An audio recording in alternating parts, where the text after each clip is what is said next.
Hello guys, स्वागत है आपका मेरा YouTube channel IT education point में। और मैं हूं अनूप चंद।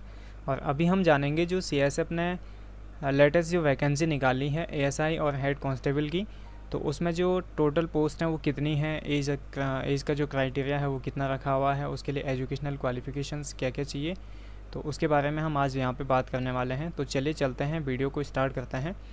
तो सबसे पहले हम आज यहाँ पे जानेंगे कि जो एप्लीकेशन स्टार्ट होने की और क्लोजिंग की जो डेट है वो क्या रहेगी, और सिलेक्शन प्रोसेस क्या होगा, इसमें जो पे स्केल है वो कितना रखा गया है, वैकेंसीज़ जो हैं वो कितनी यहाँ पे हैं, एजुकेशनल क्वालिफ़िकेशन हमें इस पोस्ट के लिए क्या यहाँ पे चाहिए, एज कितनी होनी चाहिए, एज रिलैक्सेशन कितने का यहाँ पे दिया गया है, फिज़िकल स्टैंडर्ड कैसा रहेगा, एसेंशियल क्वालिफ़िकेशंस क्या क्या होनी चाहिए, और रिक्वायर्ड जो डॉक्यूमेंट्स होंगे इस पोस्ट के लिए वो आपको क्या चाहिए, एप्लीकेशन फ़ीस में कितनी रखी गई है, और रिटर्न एग्जामिनेशन का जो पैटर्न होगा, कितने क्वेश्चंस होंगे, कितने मार्क्स के होंगे, ये सब चीज़ हम यहाँ पे जानने वाले हैं, और जो उसका सिलेबस होगा।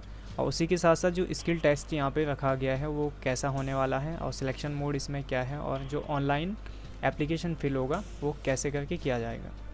तो सबसे पहले गाइस हम यहाँ पे देखते हैं जो एप्लीकेशन स्टार्ट होने की जो डेट है वो आप देख सकते हैं एप्लीकेशन 26 सितंबर से स्टार्ट हो चुके हैं, और जो इसकी क्लोजिंग डेट यहाँ पे रखी गई है अभी वो है 25 अक्टूबर 2022 को इवनिंग 5 o'clock। तो यानी आप एप्लीकेशन फॉर्म को 25 अक्टूबर 2022 तक 5 बजे तक फिल कर सकते हैं, उसके बाद आप एप्लीकेशन फॉर्म फिल नहीं कर पाएंगे। तो उसके बाद देखते हैं अभी यहाँ पे जो सिलेक्शन का प्रोसेस है वो क्या रखा गया है। तो आप जैसे इसमें देख सकते हैं, इसमें टोटल 5 स्टेजेस यहाँ पे रखे गए हैं। जो स्टेज फर्स्ट होगा वो फिज़िकल टेस्ट का होगा, यानी जिसको हम पीएसटी कहते हैं। वैसे आपका स्टेज सेकंड जो है वो डॉक्यूमेंटेशन का यहाँ पे होगा, जिसमें आपका डॉक्यूमेंट वेरिफिकेशन यहाँ पे किया जाएगा।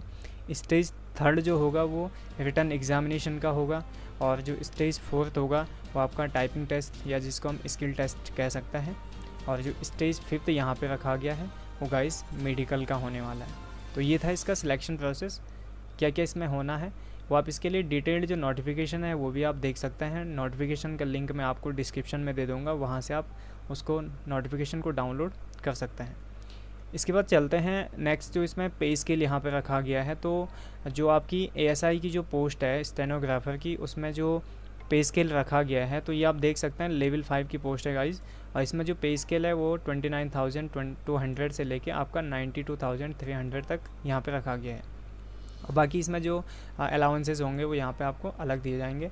बाकी जो हेड कांस्टेबल की जो पोस्ट है इसमें जो यहाँ पे लेवल 4 के लिए पोस्ट यहाँ पे रखी गई है। तो इसमें जो आपका पे स्केल होगा वो 25,500 से लेके 81,100 तक यहाँ पे रखा गया है।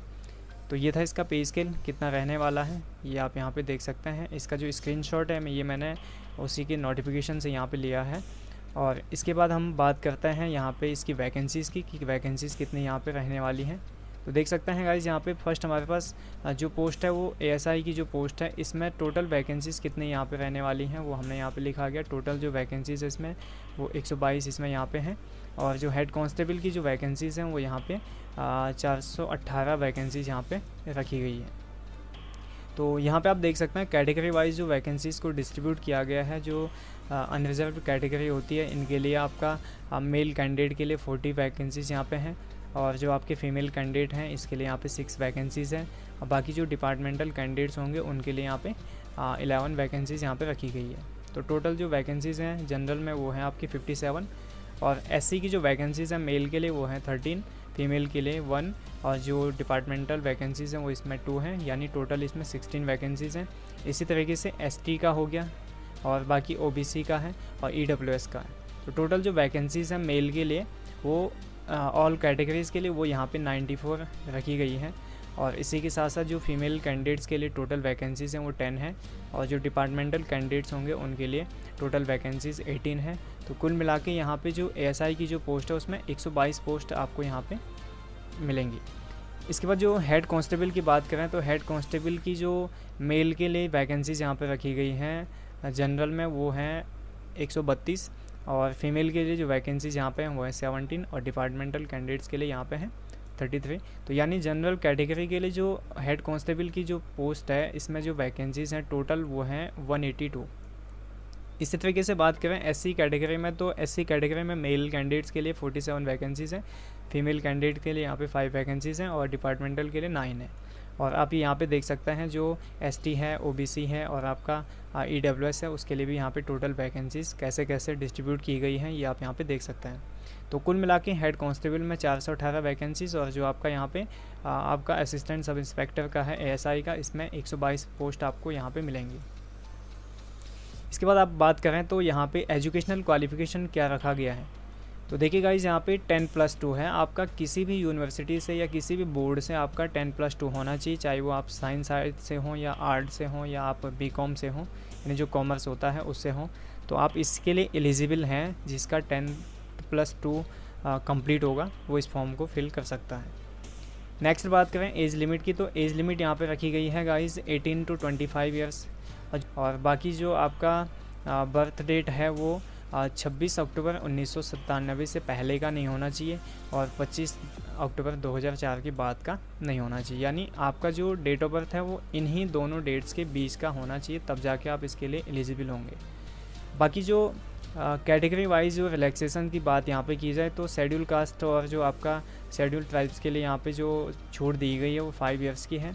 बाकी जो OBC के लिए यहाँ पे छूट है वो आपका यहाँ पे 3 ईयर्स के लिए है। अब बाकी आप देख सकते हैं जो डिपार्टमेंटल कैंडिडेट्स होंगे CISF में पहले से जो यहाँ पे होंगे उनके लिए यहाँ पे जो वैकेंसीज रखी गई हैं, जो रिलैक्सेशन रखा गया है वो आप यहाँ पे चेक कर सकते हैं। तो ये नोटिफिकेशन से मैंने स्क्रीनशॉट लिए हुए हैं, आप इसको डिटेल पढ़ सकते हैं वीडियो को पॉज करके। ठीक है गाइस, नेक्स्ट बात करें फिजिकल स्टैंडर्ड की, तो फिजिकल स्टैंडर्ड में क्या यहाँ पे रहने वाला है। तो सबसे पहले देखिए गाइस यहाँ पे हाइट है, तो हाइट आपकी होनी चाहिए मेल कैंडिडेट के लिए जो हाइट यहाँ पे रखी गई है, जो आपके ST कैंडिडेट्स होंगे यानी जो किसी स्पेशल कैटेगरी में नहीं आते होंगे तो उनके लिए 165 सेंटीमीटर की मेल के लिए रखी गई है और 155 सेंटीमीटर जो है फीमेल के लिए यहाँ पे रखी गई है। बाकी जो अदर कैटेगरीज होते हैं जैसे आपके गढ़वाली हो गए, कुमाऊनीज़ हो गए, गोरखास हैं, डोगरास हैं, बाकी आपका मराठास हो गए, तो इन सभी कैंडिडेट्स के लिए जो यहाँ पे हाइट रखी गई है वो 162.5 सेंटीमीटर रखी गई है। तो यानी जैसे गढ़वाल के जो कैंडिडेट्स होंगे उन सब के लिए हाइट जो यहाँ पे रखी गई है वो 162.5 सेंटीमीटर होनी चाहिए और फीमेल कैंडिडेट्स के लिए जो यहाँ पे हाइट है वो यहाँ पे है 150 सेंटीमीटर्स। तो अगर आपकी हाइट इससे कम है तो आप इसके लिए एलिजिबल नहीं हो पाएंगे। नेक्स्ट बात करें फिजिकल स्टैंडर्ड में चेस्ट की, चेस्ट यहाँ पे कितनी मांगी गई है। तो चेस्ट में आप देख सकते हैं जो बिना कैटेगरी के हैं यानी जो आपके ST कैंडिडेट्स होंगे उनके लिए जो वहाँ पे फिजिकल स्टैंडर्ड में जो चेस्ट रखी गई है वो है आपका 77 इंच सेंटीमीटर तक। तो बात करें इसकी चेस्ट की, तो चेस्ट यहाँ पे आप गाइस देख सकते हैं जो चेस्ट इसमें रखी गई है वो यहाँ पे 77 रखी गई है मिनिमम, और जो आपका 5 सेंटीमीटर का इसमें फुला होगा यानी एक्सपेंशन आपको 5 सेंटीमीटर कम से कम करना पड़ेगा। फीमेल कैंडिडेट के लिए नॉट अवेलेबल है। बाकी ST कैंडिडेट जो होंगे शेड्यूल ट्राइब्स के जो कैंडिडेट्स हैं उनके लिए यहाँ पे 76 रखा गया है और 5 सेंटीमीटर इनको फुलाना है, तो मतलब टोटल यहाँ पे 81 तक इनकी चेस्ट होनी चाहिए। वेट इसके मेडिकल स्टैंडर्ड पे डिपेंड होगा मेल और फीमेल के लिए, तो ये डिटेल नोटिफिकेशन आप उसका चेक कर सकते हैं। इसके बाद बात करें अदर एसेंशियल क्वालिफ़िकेशंस की, तो एसेंशियल क्वालिफ़िकेशन या मैं यहाँ पे आपको क्या चाहिए गाइस, देखो जैसे ASI की जो पोस्ट है इसके लिए आपको 10 मिनट में 80 वर्ड पर मिनट की स्पीड से आपको यहाँ पे टाइप करना पड़ेगा और 50 मिनट में आपको इंग्लिश में जो है यहाँ पे और 65 मिनट आपको हिंदी में यहाँ पे कंप्यूटर पे आपको ट्रांसक्रिप्शन का टाइम दिया जाएगा। बाकी उसके बाद एसेंशियल क्वालिफ़िकेशन यहाँ पे हेड कांस्टेबल के लिए अगर हम देखें तो इंग्लिश टाइपिंग और हिंदी टाइपिंग यहाँ पे मांगी गई है। मिनिमम जो इंग्लिश टाइपिंग में आपका स्पीड होना चाहिए वो होना चाहिए 35 वर्ड पर मिनट, और हिंदी टाइपिंग के लिए जो स्पीड यहाँ पे रखी गई है वो है 30 वर्ड पर मिनट। अगर की डिप्रेशन की बात की जाए तो की डिप्रेशन आप देख सकते हैं इंग्लिश के लिए जो 35 वर्ड पर मिनट के हिसाब से की डिप्रेशन यहाँ पे रखा गया है 10,500, तो ये की डिप्रेशन आपका होना चाहिए। और इसी के हिसाब से हिंदी का बात करें तो हिंदी में यहाँ पे आप देख सकते हैं 9,000 की डिप्रेशन पर हावर आपके होने चाहिए हिंदी के लिए, तो ये चीज़ आप यहाँ पे चेक कर सकते हैं। इसके बाद बात करते हैं रिक्वायर्ड डॉक्यूमेंट्स, आपको इस पोस्ट के लिए या इस एप्लीकेशन के लिए क्या डॉक्यूमेंट्स यहाँ पे चाहिए होंगे। तो सबसे पहली चीज़ आपको जो डॉक्यूमेंट्स है उनमें से यहाँ पे एक रखा गया है फ़ोटोग्राफ, यानी एक रिसेंट फ़ोटोग्राफ आपका होना चाहिए, स्कैन कलर्ड होना चाहिए, ब्लैक एंड वाइट यहाँ पे वैलिड नहीं है। और जो आपका फ़ोटोग्राफ है उसका साइज़ जब आप अपलोड करेंगे तो उसका साइज़ 20 KB से 50 KB के बीच होना चाहिए। तो ये साइज़ कैसे कंप्रेस किया जाता है इमेज का कि आप एग्जैक्ट इतने के बीच यहाँ पे रखें, तो इस पर मैं जल्द एक वीडियो बनाने वाला हूँ, तो आप उसको देखिएगा। या अभी नेक्स्ट वीडियो मैं सोच रहा हूँ कि इसमें जो एप्लीकेशन फॉर्म है वो कैसे फिल किया जाए, उस पर भी वीडियो बनाऊँगा, क्योंकि इसी के साथ अगर ये चीज़ की जाएगी तो वीडियो काफ़ी लंबी हो सकती है। तो अगली वीडियो में कोशिश करूँगा कि ये चीज़ मैं यहाँ पे बता दूँ आपको। इमेज का जो डायमेंसन है वो आप यहाँ पे देख सकते हैं, 3.5 सेंटीमीटर विड्थ होनी चाहिए और जो हाइट है इसकी 4.5 सेंटीमीटर होनी चाहिए। तो जो आपका फ़ोटोग्राफ है इसमें सबसे बड़ी बात आपको ये ध्यान रखनी है कि जिस डेट को आपने फ़ोटोग्राफ कैप्चर किया होगा तो उस दिन की जो डेट है वो आपकी फ़ोटो पे होनी चाहिए। यानी मेरा कहने का मतलब है, ये जैसे किसी कैंडिडेट की फ़ोटो यहाँ पे है तो कैंडिडेट की फ़ोटो के जस्ट नीचे से जो है डेट आपको वहाँ पे डालनी पड़ेगी। ठीक है गाइस, तो यहाँ पे आप उस दिन की डेट डालें जिस दिन आपने फ़ोटो कैप्चर की होगी, तो वो डेट उसमें मेंशन होना चाहिए, तभी जाके आपका फॉर्म एक्सेप्ट किया जाएगा, अदरवाइज़ आपका फॉर्म रिजेक्ट हो सकता है। तो यहाँ पे आपको डेट डालनी है। इसके लिए आप कमेंट कीजिएगा, अगर आप डेट कैसे डालना चाहते हैं फ़ोटो में ये सीखना चाहोगे तो मैं उस पर जल्द एक वीडियो बनाने वाला हूँ। इसके बाद सिग्नेचर की बात यहाँ पे की जाए तो सिग्नेचर आपका यहाँ पे चाहिए JPG फॉर्मेट होना चाहिए, 10 to 20 KB इसका साइज़ होना चाहिए। मिनिमम साइज़ 10 KB है और मैक्सिमम साइज़ 20 KB, यानी इसी के बीच आपने अपना साइन यहाँ पे रखना है। सिग्नेचर का जो विड्थ और हाइट देखें तो 4 सेंटीमीटर यहाँ पे विड्थ रखा गया है और आप देख सकते हैं 2 सेंटीमीटर यहाँ पे हाइट रखी गई है। तो इसके अकॉर्डिंग आप यहाँ पे सिग्नेचर को बना सकते हैं। बाकी अपलोड जो होंगे आपके डॉक्यूमेंट्स, इनमें से बात करें तो सबसे पहले बात ये आती है कि अपलोड आपको क्या यहाँ पे करना है। तो अपलोडिंग में गाइस आप देख सकते हैं आपका 10+2 यानी 10th का और 12th का जो आपका सर्टिफिकेट या मार्कशीट होगा वो आपने यहाँ पे PDF फॉर्मेट में अपलोड करना है। अगर किसी कैंडिडेट का सर्टिफिकेट अलग, 10th का सर्टिफिकेट अलग और मार्कशीट अलग है तो वो उन दोनों को स्कैन करके एक PDF वहाँ पे मर्ज करके बना सकते हैं और उसका जो मैक्सिमम साइज़ होगा वो 1 MB होना चाहिए। 1 MB से अधिक हम मतलब नहीं बनाएंगे, क्योंकि अगर उससे अधिक यहाँ पे साइज़ होगा तो अपलोड होने में दिक्कत हो जाएगी, यानी अपलोड नहीं हो पाएगा। तो कैसे साइज़ को रिड्यूस किया जाता है, कैसे साइज़ को कंप्रेस करना है वो आप कमेंट कीजिएगा। अगर आपसे नहीं हो पाएगा तो मैं उस पर एक वीडियो बनाऊंगा, उसको भी हम देख लेंगे फिर आगे कैसे करके उसको साइज़ कंप्रेस करना है। इसके बाद एप्लीकेशन फ़ीस की अगर यहाँ पे बात की जाए, जो एप्लीकेशन फ़ी यहाँ पे रखी गई है तो जो फ़ी है गाइज़ वो है यहाँ पे 100 रुपीज़, प्लस जो बैंक का चार्ज होगा वो अलग से यहाँ पे नोटिफिकेशन में आप देख सकते हैं, नीचे कहीं लिखा होगा। और बाकी जो SC कैंडिडेट्स होंगे, जो आपके ST कैंडिडेट्स होंगे या फीमेल कैंडिडेट्स होंगे तो इनके लिए जो है यहाँ पे, या एक्स सर्विसमैन है, इनके लिए फ़ी नील है, यानी फ़ी 0 है। इनका ओनली इन्होंने फॉर्म फिल करना, डॉक्यूमेंट अपलोड करना, फ़ी पे नहीं करनी है, एग्जेम्प्टेड होंगे वो। और उसी के साथ साथ फ़ी का जो डेबिट होने का सिस्टम होगा तो आप इसको नेट बैंकिंग से या आप क्रेडिट कार्ड से या डेबिट कार्ड से या रुपए जो कार्ड्स होते हैं और बाकी UPI से आप इसको पेमेंट कर सकते हैं, या SBI की किसी ब्रांच में जा कर के आप उसका चालान जनरेट कीजिएगा ऑनलाइन और उसकी जो फ़ी होगी वो आप वहाँ पे पे कर सकते हैं। ऑनलाइन फ़ी जो आपकी पे होगी वो 25 अक्टूबर 2022 तक जो है 5 PM तक होनी चाहिए। इसके बाद आपकी जो फ़ी पे होगी वो तो साइट क्लोज़ हो सकती है, क्योंकि लास्ट डेट है उस दिन, हो सकता है डेट बढ़ने के चांसेस होंगे तो वो नोटिफिकेशन आ जाएगा डेट का, लेकिन हमें इस डेट तक अपनी फ़ीस, अभी जो डेट यहाँ पे दी गई इस डेट तक हमें अपनी फ़ी को पे करना है। जो भी आप बैंक चालान लगा रहे हैं या ऑनलाइन पेमेंट कर रहे हैं तो किसी भी माध्यम से आप फ़ी पे कर रहे हैं तो इस डेट तक आप कर लें।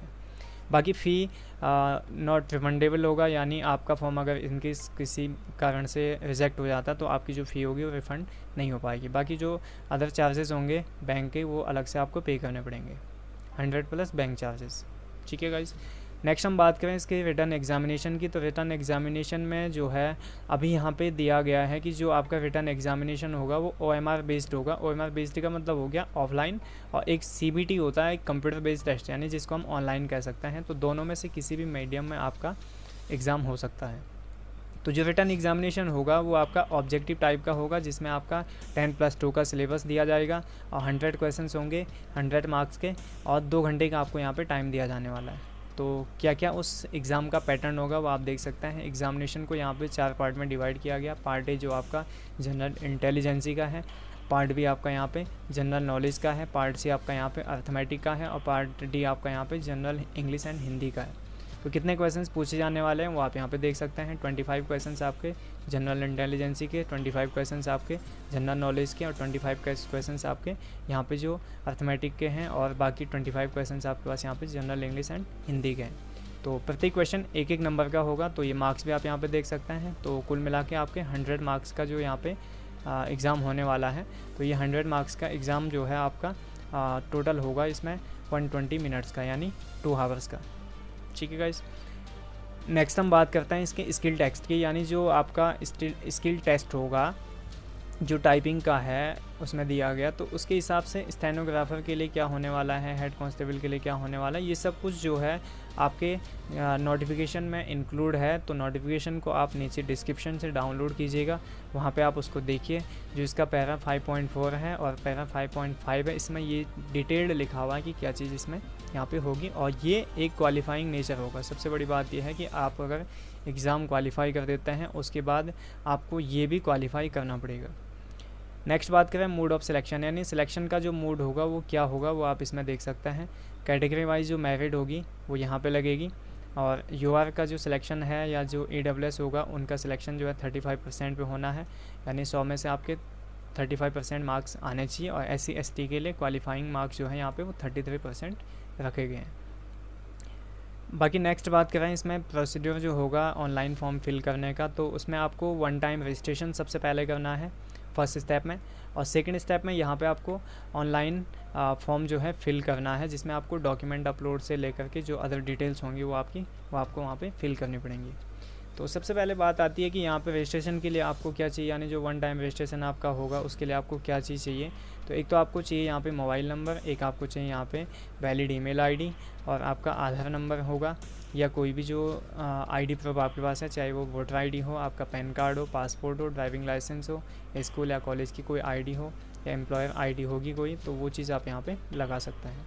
और जो आपका इन्फॉर्मेशन आप इसमें यहाँ पे डालेंगे तो वो 10th के बेस पे जो सर्टिफिकेट होगा 10th का, उसके अकॉर्डिंग आप यहाँ पे इन्फॉर्मेशन को फिल करेंगे। इसी के साथ साथ मैं इसके बाद जो पार्ट 2 है इस पर ऑनलाइन फॉर्म कैसे फिल करना है इस पर भी एक वीडियो बनाने वाला हूँ, तो जल्द वो वीडियो आपके बीच होगा, तो उसको भी आप देखें। और किसी भी प्रकार की जो समस्याएं होंगी तो आप उसके लिए कमेंट कर सकते हैं, आपकी पूरी हेल्प की जाएगी। तो थैंक यू गाइस, आप मेरे चैनल पे यहाँ पे विज़िट किया आपने। अगर आप मेरे चैनल पे नए हैं तो चैनल को सब्सक्राइब कीजिए, दोस्तों के साथ इस वीडियो का लिंक शेयर कीजिए, और वीडियो आपको कैसा लगा या आपके कोई क्वेश्चंस होंगे तो आप कमेंट करके पूछ सकते हैं। ठीक है गाइस, और लाइक करना ना भूलें। Thank you guys.